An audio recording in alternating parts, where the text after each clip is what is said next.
Alors, l'artériopathie des membres inférieurs, c'est une atteinte artérielle des membres inférieurs, c'est-à-dire que c'est des dépôts dans les artères des membres inférieurs qui entraînent des symptômes. C'est des gens qui se plaignent de douleurs à la marche dans les cuisses ou dans les mollets, ou des gens qui ont des crampes la nuit dans les mollets, ou des gens, même au stade ultime, qui ont des plaies sur les pieds. On appelait ça communément avant la gangrène. En fait, c'est des nécroses, c'est-à-dire que c'est des tissus qui vont mourir parce qu'il n'y a pas assez de sang qui arrive dans le pied.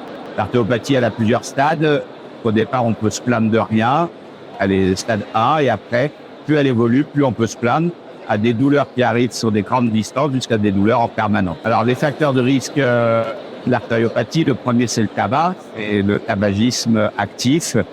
C'est à partir de quelques années de tabac et il faut quand même fumer plusieurs cigarettes par jour. C'est variable suivant les sujets. Il y a des gens qui peuvent avoir une artérite après uniquement 20 ans de tabac.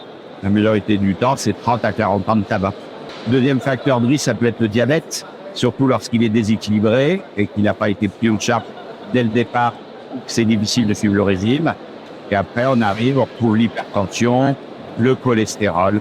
Et il y a également un gros facteur de risque familial. Il y a un retard de prise en charge de l'artérite parce que des patients consultent leur médecin pour des crampes à type de tendinite et autres. Et souvent, on part sur un bilan rhumatologique avant de partir sur un bilan artériel, surtout si le patient n'a pas beaucoup de facteurs de risque. Donc, lorsqu'on pense être atteint d'artérite, parce qu'il y a une composante familiale, parce qu'on a fumé et qu'on commence à avoir des douleurs dans les jambes lorsqu'on marche, il faut consulter son médecin qui va à ce moment-là vous orienter faire un écho-doppler, c'est-à-dire une échographie de vos artères pour voir s'il n'y a pas une sténose, c'est-à-dire une occlusion de l'artère dans la cuisse ou vers l'artère iliaque, dans le ventre, qui peut expliquer ces douleurs.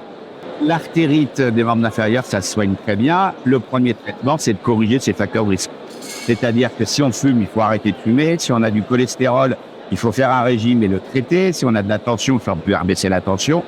Et ensuite, dans la majorité des cas, avec un traitement simple par de l'aspirine à petite dose et un régime et l'arrêt du tabac, on ne sera pas obligé d'être opéré. Si on arrive à un stade qui a besoin d'une opération, à ce moment-là, on ira voir un chirurgien vasculaire qui pourra faire soit dans un premier temps la mise en place d'un stent, dans la majorité des cas. Quelquefois, on est obligé de faire un pontage, c'est-à-dire remplacer l'artère qui est malade. Et dans la majorité des cas, c'est un stent qui peut être posé dans les artères des jambes, en ambulatoire, dans un établissement où vous rentrez le matin, vous repartez le soir.